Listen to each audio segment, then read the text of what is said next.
Hello everyone and welcome back to This Week in Agribusiness. It's cold across the northern Corn Belt, too cold to put any seeds in the ground, but it is a great time of year to think about how this growing season is going to go. Joining me now to talk about that is Jeff Moon. He's the Market Development Specialist with CORTEVA Agri-Science. And Jeff, thanks for taking the time to talk with us today. You're welcome. Thanks for having us. Looking forward to our conversation.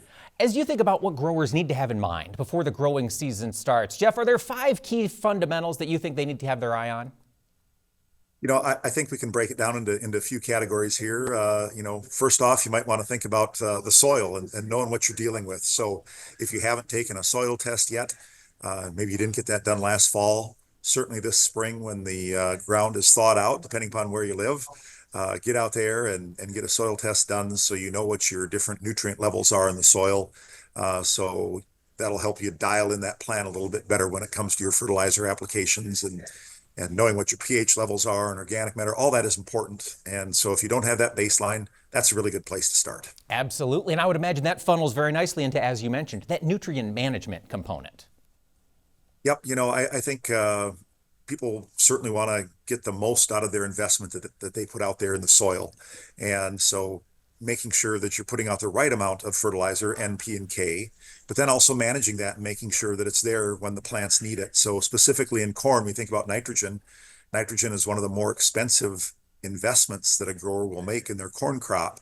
And we want to make sure they get the most out of that investment. And so protecting that investment with a nitrogen stabilizer like N-Serve or Instinct would be something to consider this spring, because in the spring of the year is when we can lose those nutrients when those spring rains come.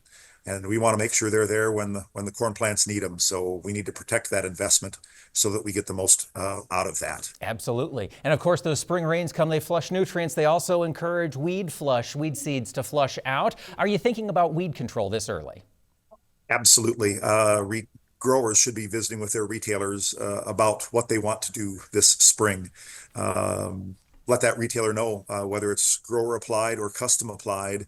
You want to make sure that your retailer has those products that you need on hand. And so by communicating here this winter, making those plans, that's the best way to do that. And then you can also visit with that retailer about, if there's something new that you should be looking at, either in corn. A lot of the companies out there bring some new things to the market every year. We've got a couple of new products this year in Versa that can be used in soybeans. We've got a new pre-emerge herbicide called Kyber Pro.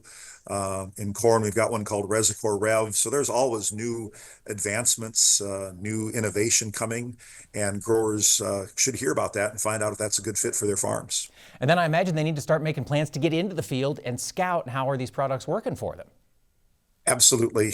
Keeping a good eye on what's going on out in your field is a great way to make sure that you're going to be successful. And so we want to make sure that pre-emerge herbicide program worked. We want to make sure those seeds came out of the ground and we've got a good stand out there.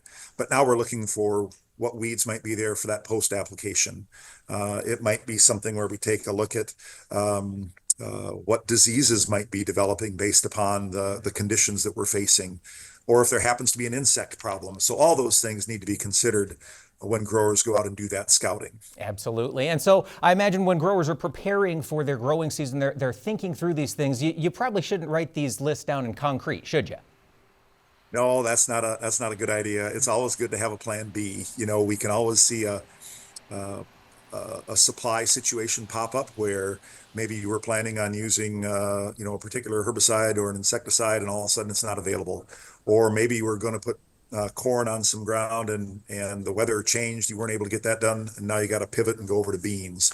So it's always good to have a good plan B in place so that if Mother Nature throws you a curve, you can respond accordingly and still get your work done and be successful in 2025. That's what it's all about, building that success on your operations. Jeff Moon, Market Development Specialist with CORTEVA Agri-Science. Thanks for talking with us this week. You're welcome. Hope everyone has a great 2025.